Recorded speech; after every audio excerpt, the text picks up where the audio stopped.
Globalisasi berbasis teknologi digital memudahkan jurnalis dalam melaksanakan kerja jurnalistik.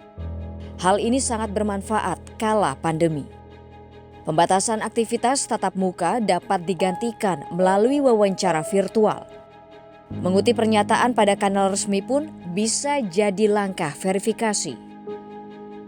Perkembangan teknologi membuat digitalisasi tak terbendung. Siapapun bisa membuat konten dengan beragam platform media sosial yang tersedia di dunia maya. Konten tersebut bersaing ketat dengan berita garapan media massa. Bahkan tak jarang, publik lebih percaya pada konten influencer. Masyarakat kita sebagian besar itu masih belum memiliki keterampilan melek media atau media literasi, antara apakah ini channel berita atau channel media yang bisa kita andalkan atau channel media yang berjalan menurut prosedur dalam dunia jurnalistik, dengan media yang ditampilkan oleh para selebriti atau para pihak yang menggunakan media-media yang ada. Makin canggih zaman, makin canggih pula yang dihadapi oleh pers. Peretasan situs media hingga serangan personal terhadap jurnalis di media sosial jadi pola baru pembungkaman wartawan. Cukup signifikan menurut saya adalah cara-cara kekerasan lewat dunia maya.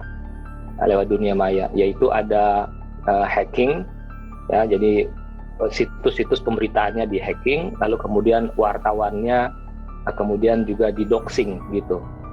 Tentu yang saya maksud bukanlah kekerasan fisik semata, tapi dalam konteks ini adalah kekerasan psikologis gitu, karena seorang wartawan yang di-doxing boleh jadi dia akan mengalami tekanan mental yang diharapkan memang dia menjadi tidak lagi bekerja begitu, karena kerja jurnalistiknya dengan tujuan untuk menurunkan atau mematikan kredibilitas dari liputan sebuah media. Ada banyak tantangan jurnalis dalam menyajikan berita. Tak jarang, Undang-Undang Informasi dan Transaksi Elektronik berbalik jadi ancaman. Dianggap memberitakan kabar bohong dan mencemarkan nama baik, sejumlah jurnalis terpaksa masuk bui.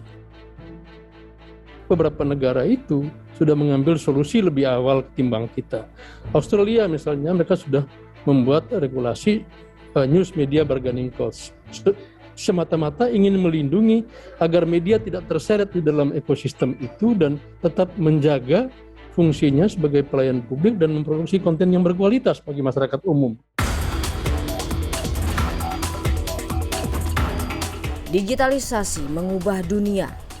Industri media cetak menjadi yang paling mendapat pukulan telak. Di antaranya terpaksa gulung tikar akibat merugi. Pandemi memperparah keadaan. Tidak hanya di dalam negeri, penurunan produksi media cetak hingga berujung penutupan juga dialami media cetak di negara lain. Tahun 2019, Dewan Pers mencatat ada lebih dari 1.300 perusahaan pers di Indonesia. Lebih dari 600 diantaranya adalah media cetak yang tergabung dalam serikat perusahaan pers. Pada 2021 jumlahnya kian merosot. Ini mau dibawa kemana? Kalau sekedar transformasi dalam bentuk alat, oke. Tapi lalu kemudian apakah jurnalisme itu masih menjadi sebuah nilai yang dipertahankan dalam situasi sekarang? Saya sendiri berharap itu yang dipertahankan, karena saya kira jurnalisme yang baik pasti akan memiliki pembacanya, akan memiliki audiensnya tersendiri. Inovasi dilakukan oleh media cetak agar bisa terus eksis. Pun jurnalisnya melakukan perubahan dalam memproduksi konten berita. Bisa menampilkan berita yang berbeda dengan berita-berita media online gitu kan, yang mungkin mereka sudah tayang lebih dahulu. Jadi wartawan koran ini harus kreatif lah menggali informasi, menggali berita gitu. Jadi mungkin kita melihat sisi lain dari peristiwa yang terjadi hari ini dengan angle lain atau mungkin narasumber yang lebih komprehensif. Adaptif dan terus meningkatkan kompetensi menjadi kunci agar pers bisa terus bertahan di tengah pesatnya laju digitalisasi. Wartawan itu bekerja karena mandat undang-undang, karena mandat konstitusi, yaitu menyampaikan, memberikan hak publik untuk tahu. Jadi publik berhak tahu dan publik meminjamkan hak itu kepada wartawan, kepada media untuk mengungkap, begitu. Nah, untuk menjalankan itu tentu saja si wartawan harus menjalankan kode etik. Kalau dielaborasi banyak sekali elemennya, di mana wartawan kita masih belum sepenuhnya paham dan masih belum sepenuhnya mengikuti prinsip itu.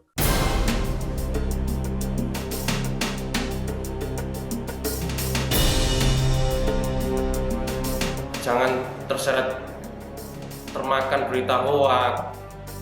Ya, tentunya kita harus menulis berita, mengabarkan berita sesuai kaidah-kaidah jurnalistik. Di masa pandemi ini wartawan bisa lebih sejahtera. Saya berharap pemerintah bisa lebih paham terkait tugas-tugas jurnalistik. Artinya teman-teman media atau teman-teman jurnalis ini harusnya digandeng sebagai mitra kritis